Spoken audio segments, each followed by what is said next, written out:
My name is Elena Grant, and I'm a 42-year-old pediatric nurse from Chicago. I've spent several wonderful years married to my husband, Nathan, and together we've raised 2 children, Sophie and Liam.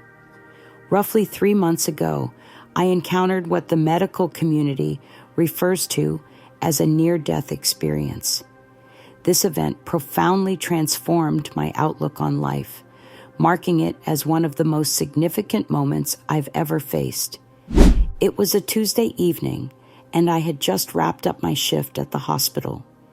Eager to get home and have dinner with my family, I drove towards our house.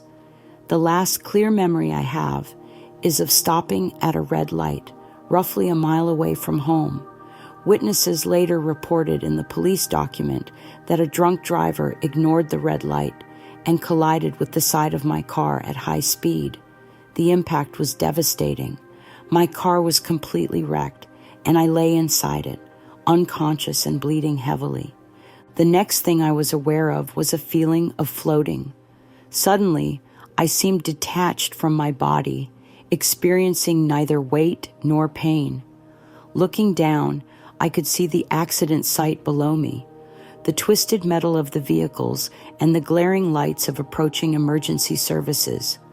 I watched as paramedics worked desperately to extract me from the debris. Despite the chaos below, I felt an overwhelming sense of peace.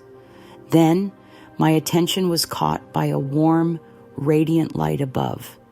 It was the most beautiful and welcoming light I had ever seen, pulling me towards it as though it was calling me home. As I drew nearer to the light, I was enveloped in an extraordinary sense of love, more profound and pure than anything I had experienced on earth. It was intense, yet wonderfully overwhelming. That's when I saw him, Jesus. He stood before me with arms wide open. His presence shone with an indescribable brightness. He offered me a smile filled with kindness and empathy. For the first time, it felt as though I was truly seeing him face to face. The beauty of that moment is hard to express. I felt completely seen and loved. My flaws, my errors, none of that seemed to matter. I was home. Jesus embraced me, and in that moment, I fully understood the depth of his love in a way I had never comprehended before. Jesus began speaking to me in a voice that was gentle yet commanding. He said, "My dear child, there is so much I want to show you. Come and see the wonders I have prepared for you and for those who believe in me." He took my hand, and suddenly we were soaring over landscapes more stunning than anything I had ever seen. We glided through clouds that shimmered with gold and silver, over mountains and valleys filled with vibrant flowers and colors beyond my imagination. We flew over crystal-clear rivers and waterfalls that seemed made of living light. It was like a utopia beyond any description, truly so. We then arrived at a vast, radiant city, unlike anything on earth, immense, meticulously detailed, and utterly perfect. The city was structured as a perfect square with towering walls of jasper that shone like polished glass. There were 12 gates, each crafted from a single enormous pearl. The streets were made of pure gold, yet they were as transparent as crystal. The city's foundations were adorned with all manner of precious stones, sapphires, emeralds, topaz, amethyst, and many more I couldn't identify. This reminded me of the description of the New Jerusalem in the book of Revelation. Jesus confirmed to me that this was indeed the holy city, New Jerusalem, prepared like a bride, beautifully dressed for her husband.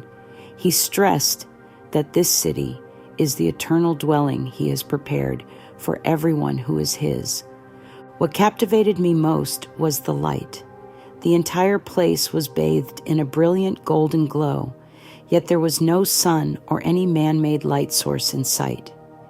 Jesus explained that the glory of God himself illuminated the city. There was no darkness, no shadows, just pure, warm, welcoming light everywhere. As Jesus led me through one of the pearly gates, I was struck by the sheer splendor and majesty. The first sight that captured my attention was a magnificent boulevard that cut through the center of the city. It was like a main street, but infused with an enchantment beyond my wildest dreams. In its midst flowed a crystal-clear river, which Jesus identified as the river of the water of life. Alongside the river stood the most extraordinary trees I had ever laid eyes on, the tree of life, which bore 12 different kinds of fruit. The leaves of these trees, I learned, were meant to heal the nations. All these elements perfectly aligned with the scriptural descriptions of heaven. Jesus then guided me to a place he referred to as the Father's house. Calling it merely a house, though, did not do it justice. It was more like a vast palace complex that seemed to stretch endlessly in all directions. The architecture was beyond anything I had previously encountered. It felt both strangely familiar and completely unparalleled. It featured towering spires, expansive courtyards, and numerous rooms and halls. Constructed from the most exquisite materials, gold, platinum, crystal, and rare gemstones, its grandeur was undeniable. Yet, the most profound impression it left on me was its warmth and comfort. This palace was not just a show of opulence. It was, remarkably, a place that felt like home. He guided me through a long hallway lined with many doors. We stopped at one particular door, and he said, "This one's yours." As he opened it, I couldn't help but let out a sharp intake of breath. Before me lay not just a room, but a suite that seemed designed just for me. Every detail, from the colors and furniture to the art on the walls, was tailored to my tastes and essence. It was all at once comforting and far grander than anything I could have dreamed of. He explained, "In my Father's house there are many rooms, and I have prepared a place for each of my followers. These rooms," he continued, "are eternal abodes for God's children, where we shall dwell in perfect unity with Him and each other." Certain details caught my eye immediately. One wall featured a beautiful painting that captured moments from my life where I had shown love and kindness to others. Jesus explained that these were the treasures I had stored up in heaven through my deeds on earth. There was also a shelf filled with books. Upon closer inspection, I realized they were compilations of my prayers and dialogues with God throughout my life. Jesus mentioned that each word spoken to the Father in faith was precious and held dear. It appeared that every aspect of this place had a deep personal significance. There was also a display case that seemed to hold medals or awards. Jesus pointed out that these were rewards for faithfulness and obedience in various aspects of my life. He emphasized that although all believers are equally loved and welcomed in heaven, the rewards vary based on how we live our lives on earth. Yes, he led me to a vast hall known as the banquet room. It was immense, with a table that appeared to stretch endlessly. Jesus explained that this is where all of God's children will gather to dine together in perfect harmony for eternity. As we moved throughout the city, I saw countless people from every nation, tribe, and language. True to the Bible's words, each one was radiating joy and peace as we collectively worshiped God and shared in a flawless community. During our visit, I encountered my grandmother, who had passed away when I was a teenager. She looked remarkably young and vibrant. I also stumbled upon a friend from college who had died in a car accident. Both warmly greeted me and shared their joy at the prospect of my eventual arrival, though they noted that it wasn't my time yet. Jesus, however, had a purpose for this preview. He revealed that he was showing me what awaits those who trust in him. He encouraged me to spread this hope to others, to demonstrate that there is far more than just our earthly existence. Looking at me with deep love, he said, "I am so proud of you. You have been faithful with what I've entrusted to you. Continue to love others and lead them to me. Your reward in heaven will be great." The city was overflowing with individuals, a sea of faces I couldn't begin to number. They came from every corner of the globe, representing every ethnicity and age, all adorned in stunningly bright white garments. Each person radiated health and vigor, free from any sign of sickness, impairment, or the wear of years. My encounters with several of them were fleeting yet profound. What captivated me the most was the palpable sense of joy and love that filled the air. There was no hint of fear, suspicion, or shame, only a pure, unbridled happiness in forging connections. I observed people engaging in various pursuits. Some gathered for discussions or study, while others crafted magnificent pieces of art or composed melodious tunes. There were those who tended to the gardens and parks, but even this was performed with a sense of jubilation, not as labor, but as an exuberant act of creativity and giving. The music of this heavenly place was extraordinarily beautiful, with a constant melodic backdrop that felt like an eternal celestial orchestra. Choirs sang with flawless harmony, accompanied by instruments unfamiliar to my ears, and it seemed even the natural elements added their voices to the song. It was as though the entirety of creation was in ceaseless praise of God. That sounds utterly profound. Jesus explained that although salvation is freely given through faith, rewards in heaven are based on our earthly lives. He showed me a ceremony where believers were given crowns and accolades by him. Remarkably, everyone immediately placed these honors back at Jesus' feet in an act of worship, acknowledging that any goodness they possessed stemmed from him. He emphasized that true merit isn't found in grandiose acts of devotion visible to all, but in small, often unseen gestures of love, kindness, and faithfulness. He presented scenes where individuals were honored for actions like tenderly caring for an ill family member, discreetly helping the needy without seeking recognition, and remaining steadfast in prayer during seemingly uneventful times. Time seemed to operate differently there. It wasn't as linear as it is here on earth. There was no rush or urgency, yet there was no boredom or feeling of time wasted either. Jesus conveyed that in eternity, we have endless time to explore, learn, create, and deepen our relationships with God and each other. Does this mean we instantly know everything in heaven? No, we don't become all-knowing. Jesus taught that heaven is a realm of endless learning and marvel. There are libraries brimming with knowledge waiting to be uncovered, new skills to master, and boundless aspects of God's nature to explore. He assured that our understanding of his love and the marvels of his creation would continue to expand forever.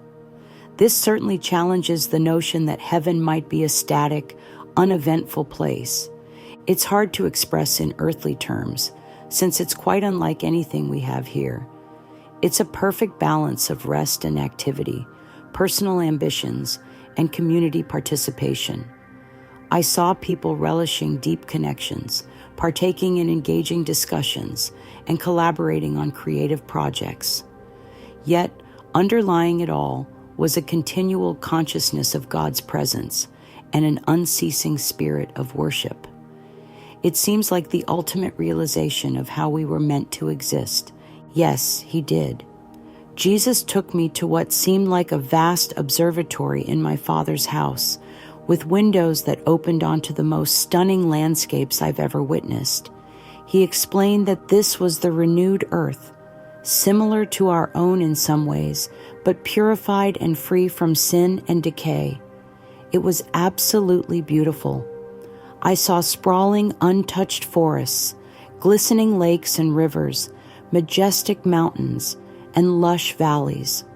The colors were more vivid than anything on our current earth. The animal kingdom was in complete peace. Lions lay beside lambs, fulfilling Isaiah's prophecy. There was no sign of pollution, deterioration, or death anywhere. Jesus shared that we would have the joy of exploring and caring for this new creation. He spoke of adventures and discoveries that exceed our present comprehension. Yet he emphasized that while the new earth would be marvelous, our deepest happiness and focus would always center on our relationship with God. During my journey, I encountered a deeply poignant moment. He presented me with a vision of a vast white throne surrounded by all of humanity. I watched as the lives of every individual were scrutinized, every thought, every word, and every action laid bare. For those who had faith in Christ, their sins were masked by his sacrifice. Yet for those who had dismissed him, the thought of enduring judgment unprotected was terrifying and utterly heart-wrenching. He then revealed to me a realm of profound darkness and despair, devoid of God's light. He explained that this desolation was never meant for anyone, yet he respects the freedom of choice he grants to all. Rejecting his offer of redemption means choosing this bleak isolation. This revelation intensified my urgency to spread his word. Understanding the stark reality of eternal separation from God underscored the critical importance of the decisions we make here on earth. It has greatly emboldened me to share my faith and encourage others to discover Jesus. During my journey, I encountered numerous angels, each fulfilling a different role. Some were devoted to worship, while others acted as messengers or protectors. Jesus explained that angels, as creations of God, are committed to serving him and aiding in the realization of his plans, both in heaven and on earth. My encounters with them were brief yet profound. They were incredibly beautiful and strong, yet humble, focusing solely on glorifying God.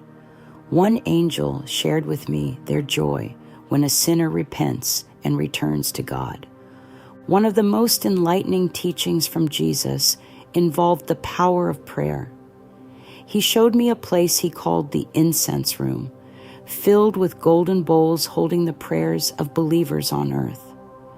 I watched as these prayers ascended like incense before God's throne, highlighting how dearly God values and responds to our prayers. Jesus taught that every sincere prayer is heard and answered, though often not in the ways we might anticipate. Whether the answer is yes, no, or to wait, he assured me that God always responds with perfect love and wisdom, even when it's beyond our understanding. Jesus guided me through a long corridor lined with many doors, each opening to a distinct living space designed for a believer. When he opened the door to my personal room, I was amazed by how it perfectly mirrored my personality and the things that bring me joy. The room was spacious and brightly lit, decorated in my favorite shades of soft blues and greens. It featured a cozy reading nook surrounded by shelves brimming with books, a piano, various musical instruments, art supplies, and a telescope for stargazing. Everything I cherished was there, yet it was all enhanced beyond my greatest imaginings. He explained that he knows each of us intimately and designs these spaces to reflect our unique personalities and deepest desires. Yet he also emphasized that these rooms evolve as we deepen our relationship with him. They are not fixed spaces, but dynamic representations of our ongoing connection with God. Jesus showed me a few more rooms briefly. Each was entirely unique. One resembled a grand library. Another looked like an artist's studio with stunning views. He shared that in paradise, we will have the freedom to explore and develop the gifts and passions He has endowed us with, unbounded by any limitations. He introduced me to a place he called the Watchtower, from which I could observe events unfolding on earth. What struck me most was the altered perspective from heaven. Matters that seemed crucial on earth often appeared insignificant, while simple acts of faith and love stood out with radiant clarity. Jesus revealed to me how deeply God is engaged in our lives, orchestrating his purposes, even through events that might seem chaotic or pointless from our perspective. He stressed that God's grand scheme is focused on redemption and restoration, with every occurrence on earth serving this ultimate goal. Jesus also illustrated the profound bond between the church on earth and the saints in heaven, referring to it as the great cloud of witnesses mentioned in Hebrews. I learned that those in heaven are not only aware of, but deeply interested in earthly happenings, especially in the lives of believers. In a way, they are rooting for us as we navigate our spiritual journeys, an uplifting thought indeed. His main message was one of hope and urgency.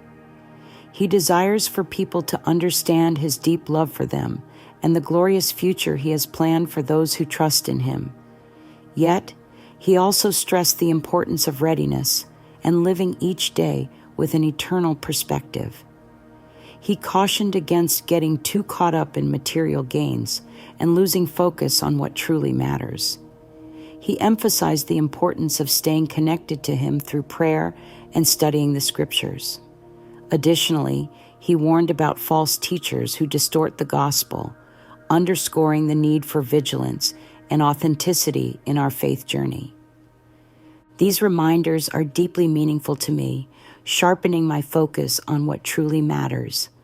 The pursuit of material wealth, career advancement, and societal recognition now pales in comparison to my devotion to God and my efforts to love others. I make a concerted effort to share my faith and show the love of Christ to everyone I encounter. It may sound far-fetched, and I would have been skeptical myself if I hadn't experienced it. But I am certain of what I've felt and am compelled to share it, regardless of others' opinions.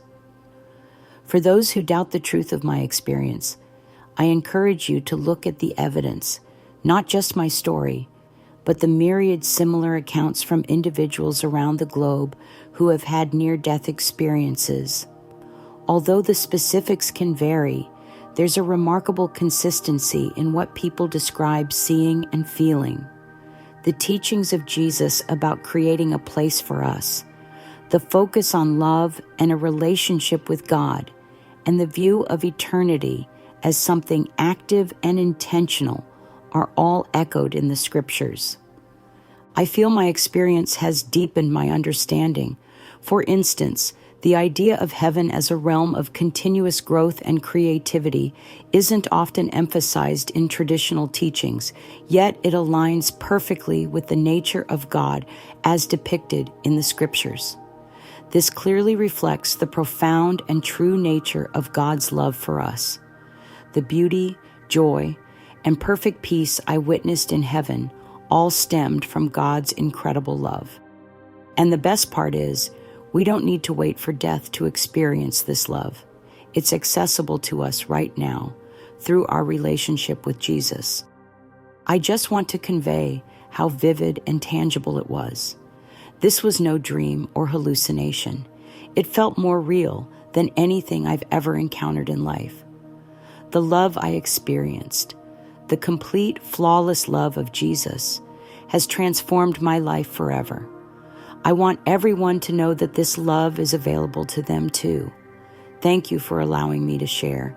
My hope is that this message inspires everyone to seek a deeper relationship with Jesus and to live with an eternal perspective.